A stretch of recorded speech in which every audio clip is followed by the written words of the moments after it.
Hey everyone, welcome back to the channel, and today I have the first episode overview of Loki. Now, I just want to say, before this video starts, I'm sure you guys, for the last couple of videos, will have seen the brand new thumbnails for the videos, and I want to say a very special thanks to a good friend of mine, Frost, who offered, just before those videos came out, to do thumbnails for me, and I have to say, I am loving them so far. They are incredible, as I'm sure you guys will have noticed. And his Instagram link will now be down in my description for all of you guys to go and check out. He is an amazing artist, and I just want to say thank you to him for doing my thumbnails. So yeah, overview for Loki, episode 1.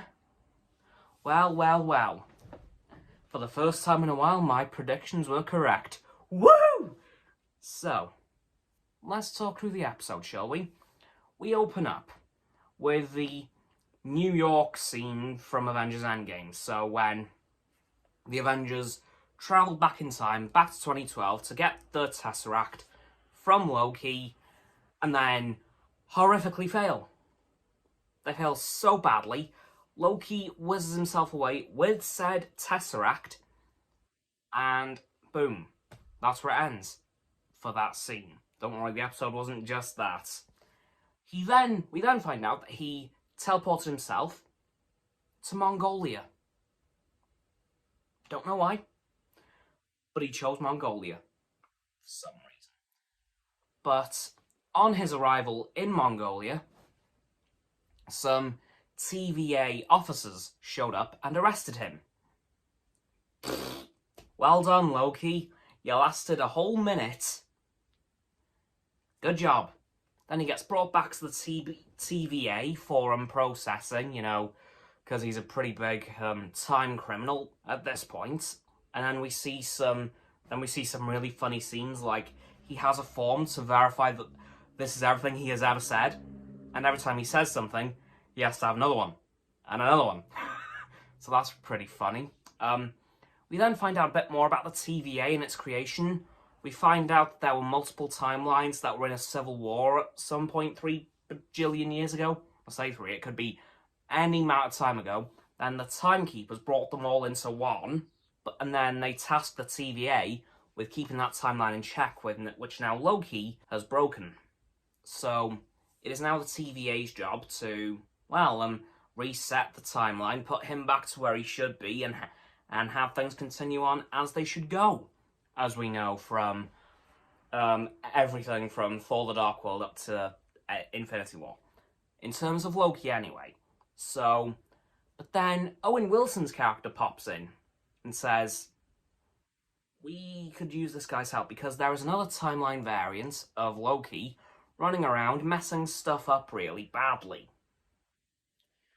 And killing a lot of people throughout time. So, Owen Wilson's like, Morbius, I should say, is like, we might be able to get this guy to help us. And then he starts to get through to Loki as to why he does what he does. And just what for, really. And then Loki, after watching the film of what his life should have been, up to his mother's death, escapes. And then runs back to the TVA office, I suppose you could call it, and then asks for the Tesseract back. At which point, this guy opens up his desk, and we see about 10 Infinity Stones from multiple realities.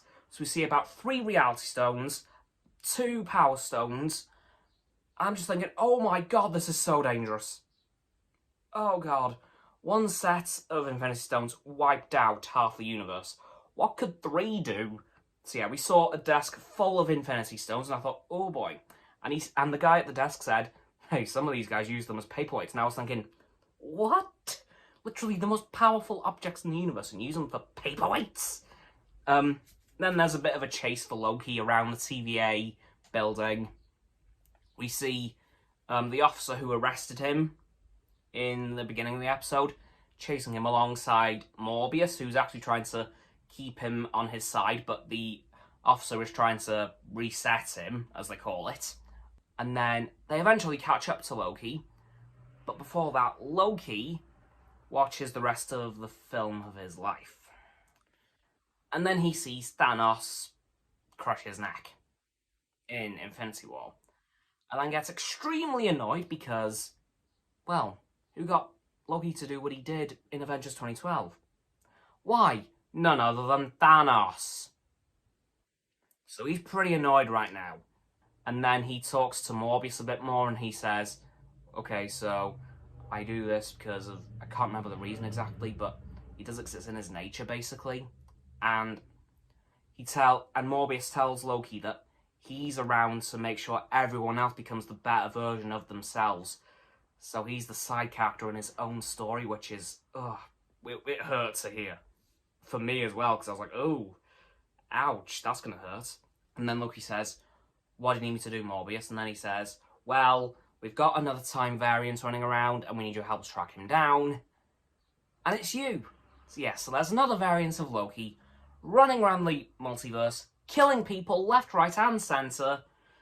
So now, this is going to be a massive universe jumping show, which is technically the first hint at the multiverse. And the first showcase of the multiverse. Because as you know, up to now, we haven't really seen anything. They've all been fake outs. So, that's going to be cool. Because remember, Spider-Man Far From Home, Quentin Blake was just one of Iron Man, one of Tony Stark's old employees. So he wasn't actually from another Earth. WandaVision, we all know what happened there. But now, we have a proper look at the multiverse on its way. Very soon, because I don't know how many episodes this show's going to be, but I can assure you guys that it's going to be good. I will let you guys know how many episodes there are as soon as I know, because I'll want to know myself. And, on that note, that's going to do it for this video, guys. So as always, people, don't forget to like this video, subscribe to mine and Roxanne's YouTube channel, so her link is in the description. My sub button is down there. Yep, that big red one, unless you've already subbed. Then it's great. Thanks for that, by the way. And once you've subbed, don't forget to click both of our bell icons to get both sets of our notifications. Comment as well, because why not? And let me know what you thought of this first episode of Loki. And once you've done that, don't forget to follow me on Facebook, Twitter, Instagram, and Stereo. The links to which will be in the description. And don't forget to follow Roxanne on her blog and Frost on his Insta. Those links are also in the link, also down in the description on their own, separate from the link tree. And lastly, of course, don't forget to share this video with all of your friends so they can join the infinite loop of liking, subscribing, commenting, following, and sharing, and around and around and around that loop. And I will see you guys tomorrow with another video. Goodbye.